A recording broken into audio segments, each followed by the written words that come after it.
어제 이미 설교 준비를 완료했었는데 오늘 아침 기도하는 중에 이전부터 하려고 했는데 엄두를 내지 못했던 설교가 떠오르는 바람에 그것을 말씀드리려고 합니다. 이 주제는 쉬운 것 같으면서도 상당히 난해한 주제이기 때문에 제가 얼마나 이것을 쉽게 말씀드릴지 하는 것은 들어보셔야 아실 것입니다. 우리는 문학, 영화, 드라마, 음악, 미술 여기에 기독교 장르가 있고 세속 장르가 있다고 생각을 합니다. 음악에도 기독교 음악과 세속 음악, 영화도 기독교 영화가 있고 세속 영화가 있다고 생각을 하는데 여러분, 의외의 사실은 우리가 세속이라고 부르는 작품 속에 인간의 상태에 대하여 훨씬 더 정확하고 설득력 있고 적나라하게 묘사한 작품이 많다는 사실이에요.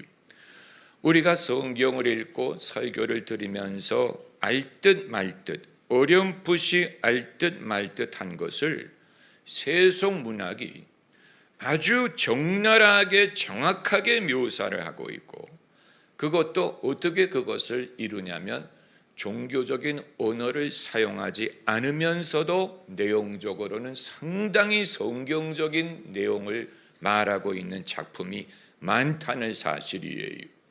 오히려 우리가 섣불리 종교적인 언어를 사용하는 것이 우리가 그것을 제대로 이해하지도 못하고 그 단어를 사용하는 것만으로 의미가 전달되리라고 생각하는 것이 오히려 의사소통을 방해하는 경우가 많습니다.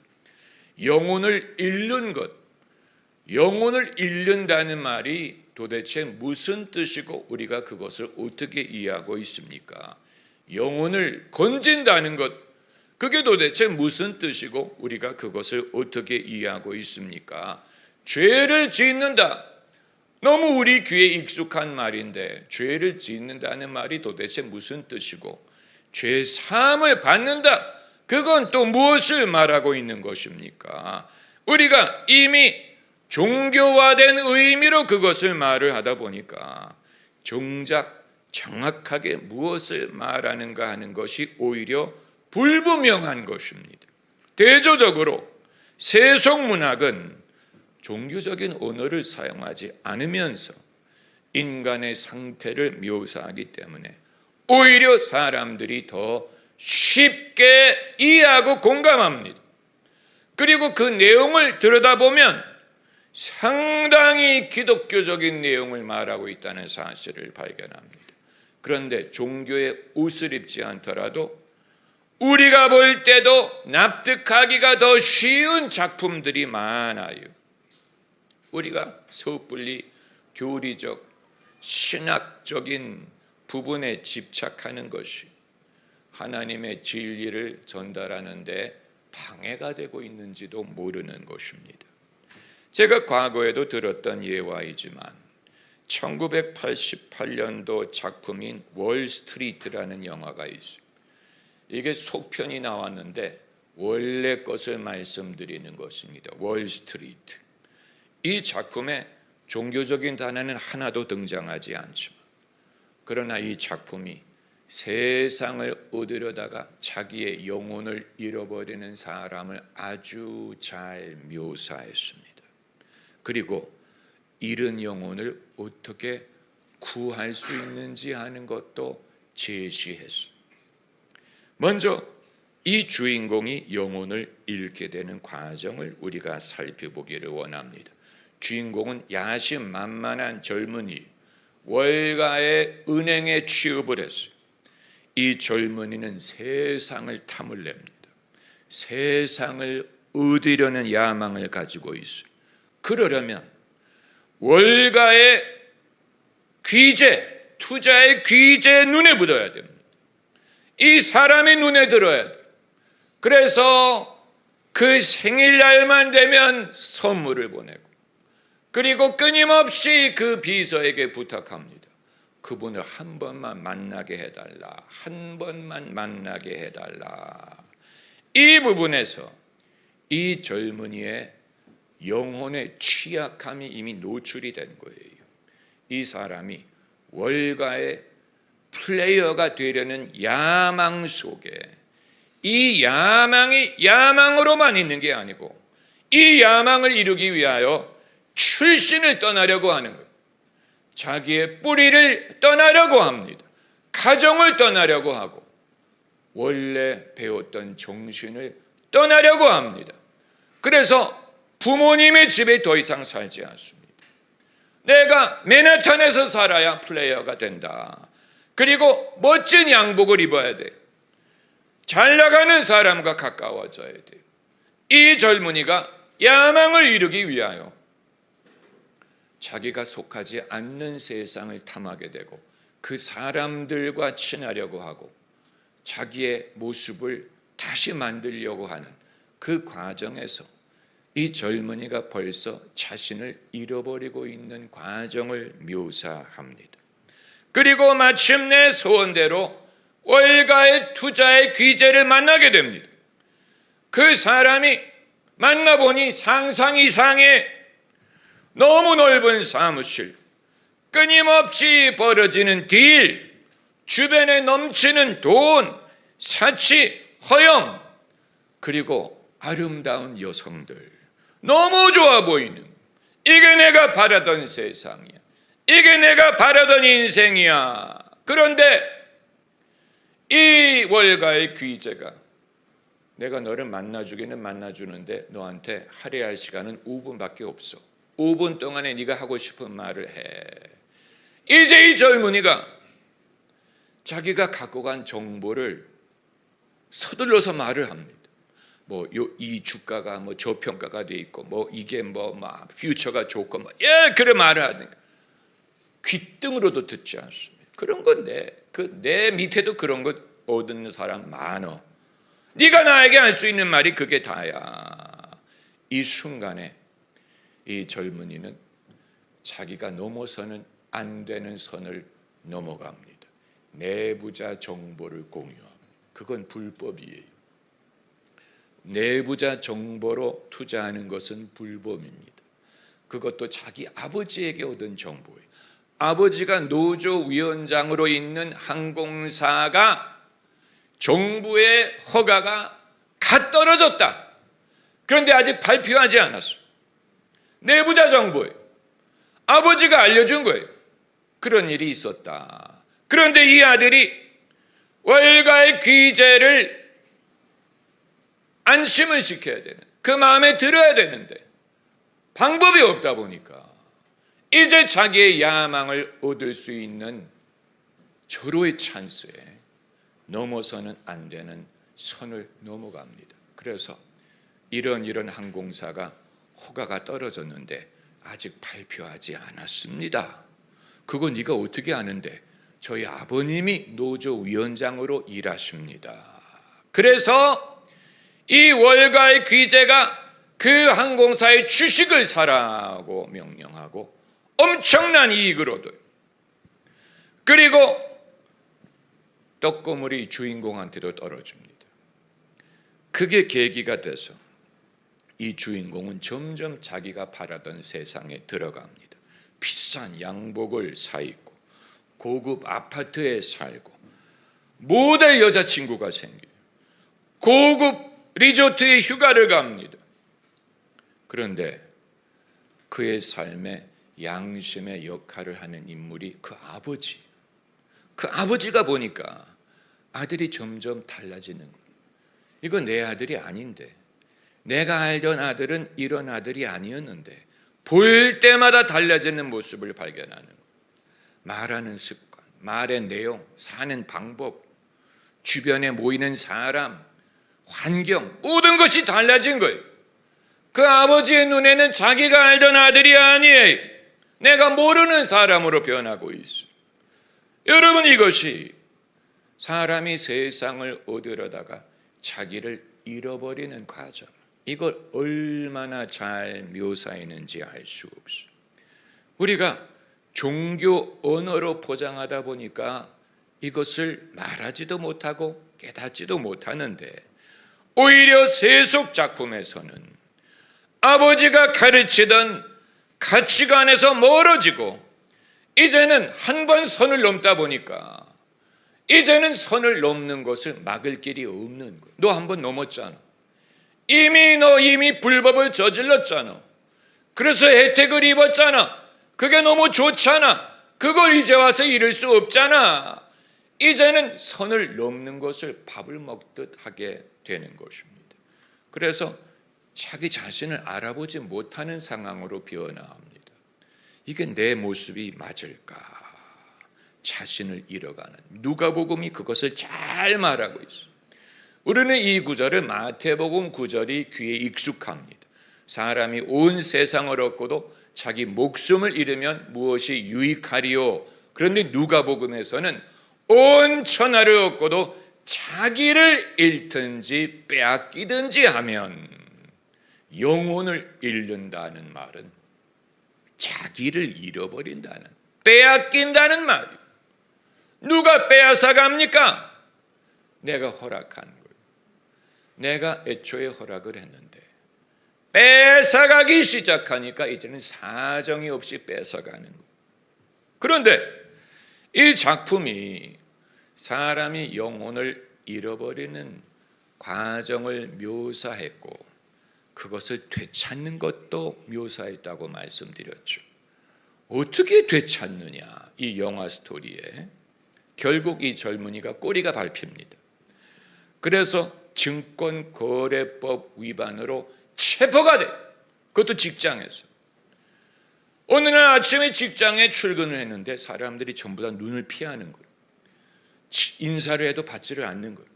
이상하다. 그래가지고 자기 자리까지 갔는데 경찰관이 기다리고 있어요. 그리고 아무개시 증권거래 위반으로 체포합니다. 이 젊은이가 울면서 끌려나갑니다. 꼬리가 잡힌 거예요. 그런데 그것만 보면 세상이 끝난 것 같아. 인생이 끝난 것 같아. 이제는 끝이야. 그런데 그 아버지가 이 젊은이에게 뭐라고 말하냐면 이게 도리어 너에게는 잘된 일이다 라고. 이게 도리어 잘된 일이다. 만약에 이렇게 되지 않았으면 너는 더 크게 타락했을 것이다. 그래서 아들에게 네 죄를 솔직하게 인정을 해. 죄값을 치러. 그리고 네가 나오면 아버지가 너 취직하게 해줄게. 그래서 이 젊은이가 자기의 주인 역할을 하던 그 월가의 귀재가 자기의 신이 된 거예요. 우상이 된 거예요. 자기의 하나님이 된 거예요. 그 귀재가 자기의 하나님이었어요. 그런데 수사관과 협조를 하는 과정에서 그 귀재가 저지르는 모든 비리를 말을 하고 그리고 자기가 재판을 받기 위해 법원에 계단으로 올라가는 장면으로 영화가 끝납니다. 여러분 한번 보세요. 실감나게 묘사하지 않았습니까? 30년을 생각한 것입니다. 30년 전에 본 영화인데 두고두고 생각을 해도 정말 맞아. 사람이 세상을 얻으려다가 천하를 얻으려다가 자기를 잃어버리는 게 저런 걸 거야. 여러분 이게 실감이 가는 이유는 우리도 그 근처에 가봤기 때문에. 여러분도 그 근처에 가봤을 거예요. 그리고 그게 얼마나 무서운지를 느껴보셨어요. 이게 남의 얘기가 아니에요. 이렇게만 말하면 재미있는 영화죠. 그러나 주목할 사실은 기독교인이든 비기독교인이든 종교가 있든 없든 이 영화를 재밌어 한다는 사실이고 내용에 수긍하더라는, 그게 놀라운 거예요. 수긍하더라는, 사람들이 그 영화를 보면서 끄덕거려. 이해를 해. 이게 옳은 얘기지. 맞는 얘기야. 수긍을 해. 여러분, 종교에 없이 말을 하더라도, 종교에 언어에 옷이 없이 말을 하더라도 예수님의 정신을 말할 수 있다는 사실을 보여줘. 사람들이 거부감을 갖는 이유는 그 내용을 보기 전에 종교의 옷으로 덮어 씌우기 때문에 듣기도 전에 사람들이 저건 교회 다니는 얘기 아니야, 교회 오라는 얘기 아니야, 이런 식으로 생각을 하는데, 그 옷을 벗기고 그 내용을 말을 하면 모든 사람이 수긍할 수 있는 일, 맞는 말을 하는 것. 그리고 다 겪어본 일이, 나도 그 근처에 가봤는데 저 젊은이의 입장이 이해가 돼. 나도 저 젊은이의 입장에 있었다면 그렇게 했을 거야. 나도 선을 넘었을 거야. 나도 내 영혼을 팔았을 거야. 그 월가의 귀재가 마귀와 같은 존재, 나에게 엎드려 절하면 내가 세상의 영광을 줄게. 그래서 그 젊은이가 엎드려 절한 거예요, 세상을 얻기 위해서. 그런데 그 후로는 그 사람이 이 사람의 보스가 된 거예요. 인생의 신이 된 거예요. 그리고 거기에 끌려갈 수밖에 없게 된 것이죠. 왜냐하면 그 떡고물이 너무 좋았기 때문에, 거기서 떨어지는 이득이 너무 좋았어. 그 사치, 향락, 돈, 영광 너무 좋았어. 그렇기 때문에 이게 결국이 어떻게 될 줄 알면서도 되돌릴 수가 없었던 것입니다.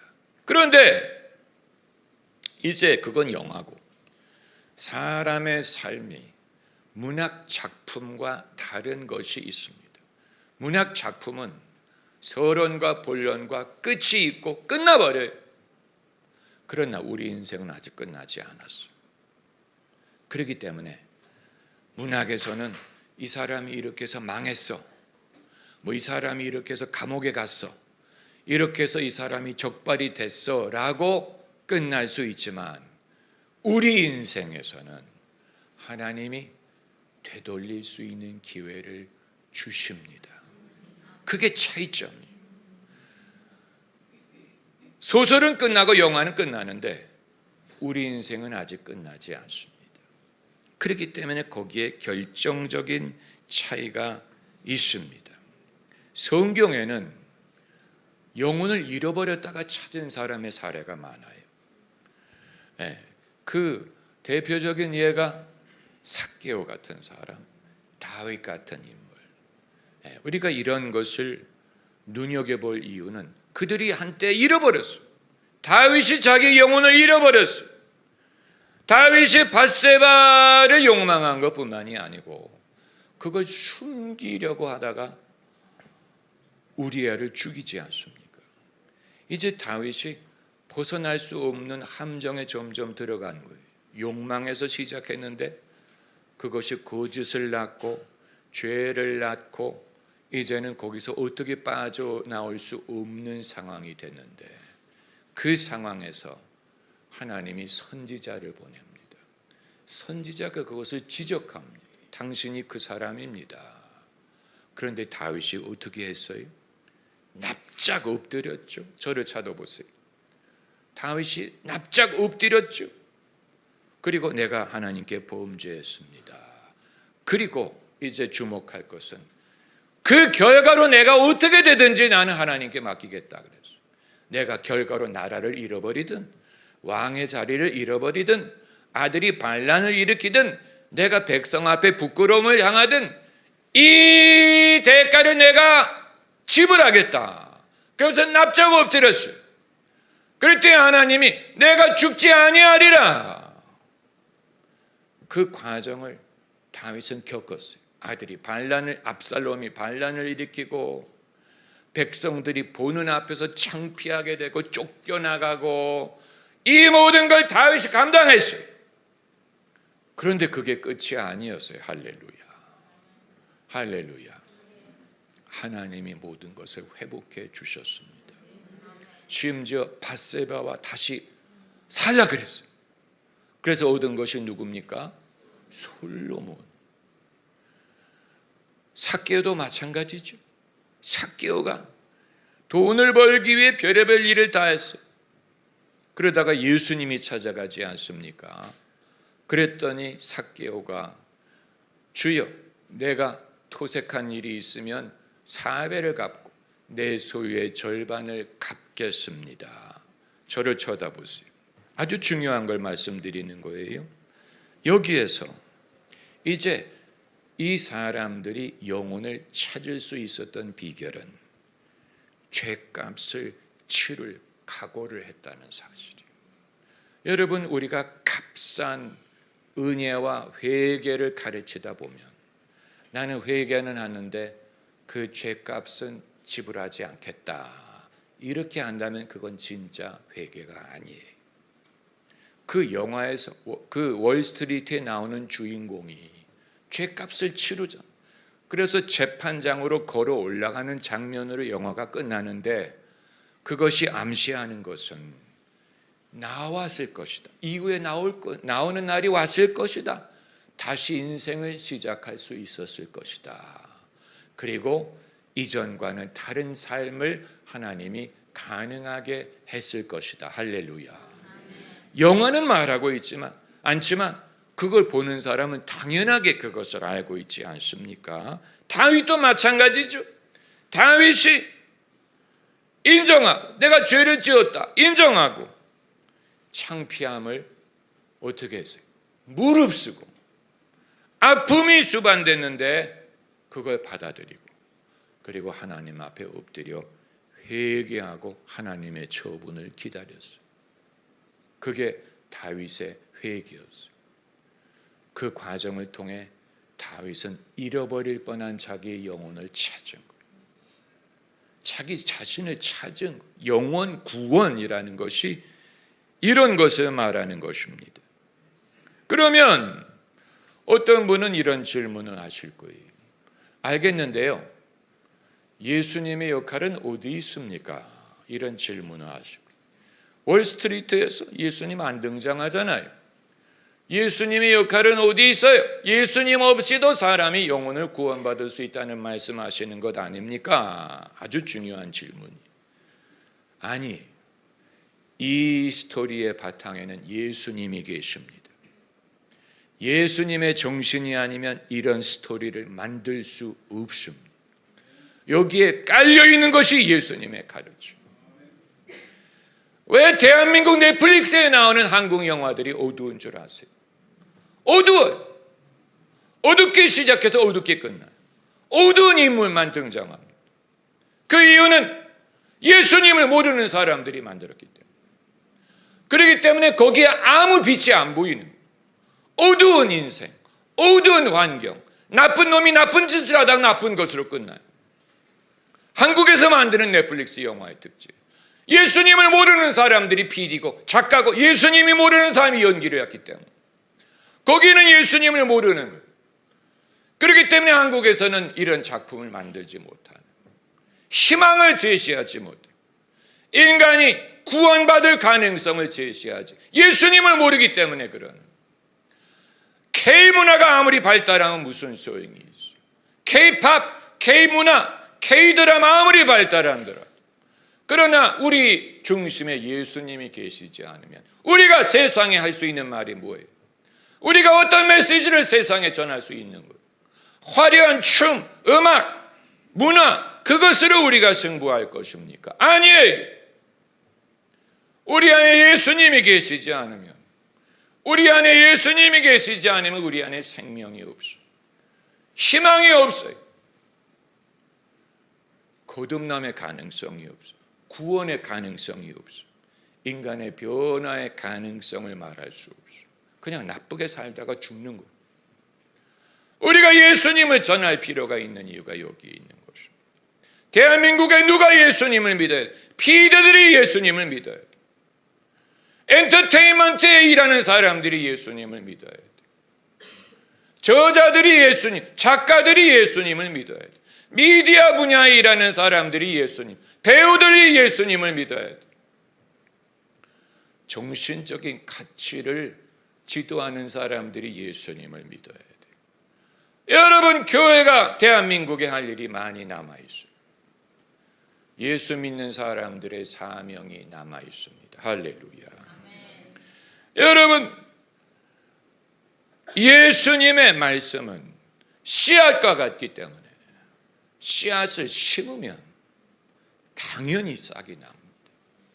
예수님이 2000년 전에 하신 말씀이 인간의 심리에 씨앗이 되어서 본인이 대놓고 믿든 안 믿든, 대놓고 교회를 출석하든 안 출석하든 예수님의 말씀과 정신을 피할 수가 없어요. 우리의 정신세계에 예수님처럼 강한 영향을 미친 분이 없어요. 그렇기 때문에 다른 이름은 없나니 천하에 구원받을 만한 다른 이름 주신 일이 없느니라. 할렐루야. 내가 복음을 부끄러워하지 아니하노니 복음은 믿는 자에게 구원을 주시는 하나님의 능력이 됨이니라.